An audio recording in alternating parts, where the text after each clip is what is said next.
তো তোমাদেরকে আমার এই শাড়িটা নিয়ে কিছু কথা বলবো।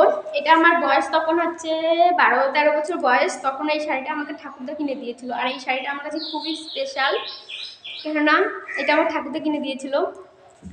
তো আমার না এই রংটা মানে খুবই পছন্দের ছিল বিয়ের আগে। এই রং আর হচ্ছে রেড কালার আমার মানে খুবই পছন্দের। আরও কয়েকটা কালার আছে পছন্দ করি, ধরো হলুদ কালার, গোলাপি কালার, সবুজ কালার। তার মধ্যে মানে এই দুটো কালার আমার খুবই পছন্দের। তো আমার ঠাকুরদা আমাকে আকাশি রঙের একটা শাড়ি কিনে দেবে, মানে সেম একই শাড়ি। তা আমি বলছি না, আমাকে এই কালারটাই কিনে দিতে হবে। তো একসাথে ঝগড়া হয়েছে আমার ঠাকুরদার সঙ্গে। তো ঠাকুরদা তো আমাকে বলছে ঠিক আছে, তো তোর জেদটাই মেনে নিলাম, পর। কালো শাড়ি আমার ভালো লাগে না, মানে ঠাকুরদার ভালো লাগে না। ঠাকুরদা বলছে আমার ভালো লাগে না, মানে ঠাকুরদার ভালো লাগে না, কিন্তু আমার ভালো লাগে। আমি বলছি আমার ভালো লাগে, আমি তো পরবো। তা তো এরকম আমার মা আমাকে একটা ব্লাউজ কিনে দিয়েছে, এখনও তুলে রেখেছি। কিছু কিছু জিনিস হয় না, স্পেশাল হয়, অনেকে অনেক গিফট দেয়, সেগুলো কিন্তু হয় না।